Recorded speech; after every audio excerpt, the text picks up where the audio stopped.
Welcome to The Explainer. We're about to dive into an idea that's pretty radical, honestly. It's provocative, and it might even change how you see, well, everything. The idea is this: every single human being, by their very nature, is a work of art. So let's just dive right in, shall we? We're going to start with a question, and it's probably more personal than you're expecting, but it really gets to the core of this whole thing. And look, just so we're clear, I don't mean this as some kind of metaphor, like when someone says you're a real piece of work. Nope. We're actually going to explore an entire artistic and philosophical movement that takes this question completely literally. Okay, so to really get where this whole idea comes from, we've got to go back to the source. And that source is a hugely influential and, often pretty controversial German artist named Joseph Beuys. Now, what's so fascinating is where Beuys first brought this up. You'd think it would be in some dense academic art journal or a manifesto, right? No way. He dropped this absolute bombshell live on a popular Austrian TV talk show back in 1983. I mean, talk about planting a revolutionary idea right in the middle of the public conversation. This is really the key to understanding him. For Beuys, art wasn't just stuff you put in a museum. A painting? Sure, that's art. But a deep conversation? That's art too. A sculpture? Yep. A brand new political idea? You guessed it, also art. He called this the expanded concept of art. The whole point was that creativity isn't just for a special few. It's a fundamental human power that we can, and probably should, use to shape our whole society. And this expanded concept of art wasn't just some abstract, philosophical thing for him. No, he broke it down into two really practical, really personal ideas, and he actually called them both forms of sculpture. So on the one hand, you've got what he called social sculpture. Think of this as every creative thing you do that shapes the world around you. Your work, your activism, how you interact with people. But, and this is just as important, Beuys also talked about the private sculpture. And that's all the internal work. The shaping of your own thoughts, your feelings, your character. For him, both of these were totally valid, equally important forms of art. Okay, so Beuys plants this really powerful seed, right? But for decades, a lot of people in the art world kind of felt like it just stayed a theory. It was a cool idea, but what do you do with it? Well, that all changed when a modern artist collective called the Joblin Factory came along. They decided to pick up right where he left off, and, well, they took the whole idea to its most radical conclusion. And look, they make a pretty bold claim. They basically argue that the mainstream art world just ignored Beuys' most revolutionary idea. They treated it like a footnote in some art history book. The Joblin Factory, on the other hand, made it their entire mission.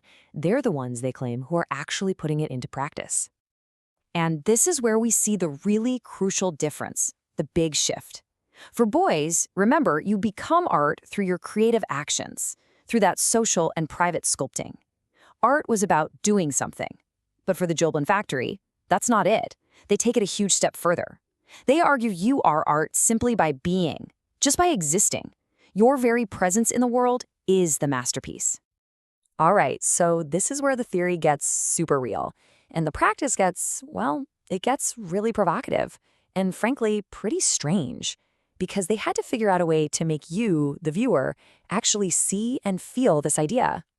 So what they do is they use these series of objects they call memento multiples to basically force you into this realization. And the materials they choose are deliberately confrontational. We're talking everything from something as simple as a mirror all the way to the truly shocking stuff like salmon. And even clothing reportedly made from actual flesh. Let's start with the mirror pieces, because they're the most straightforward way they do this. They're designed to be a direct bridge, right, to make you confront the idea head on. You walk up to look at the artwork and what do you see? It's literally you looking back.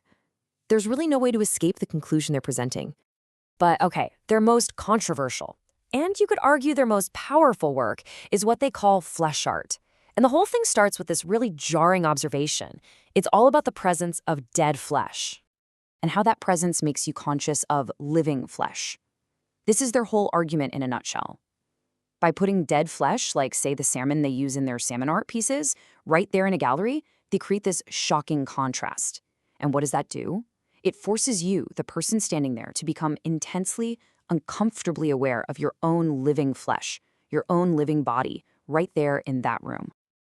The collective's founder, Jack Joblin, puts it this way. The dead stuff on the wall, that's not the real art. It's just a signpost.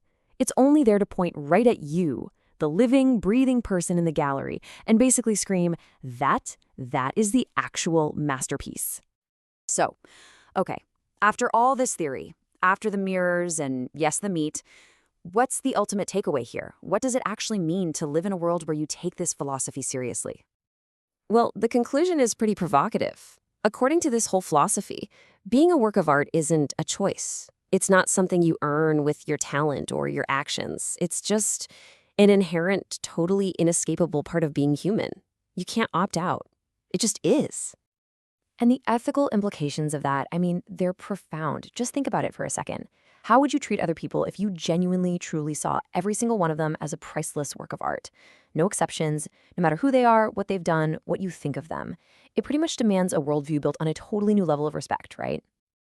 And that's really the ultimate challenge this whole idea leaves us with. In the end, it's not about what's hanging on a gallery wall. It's about how you see the person next to you on the subway, the person who makes your coffee, how you see yourself when you look in the mirror. So the final question is, if you are a masterpiece, how does that change everything?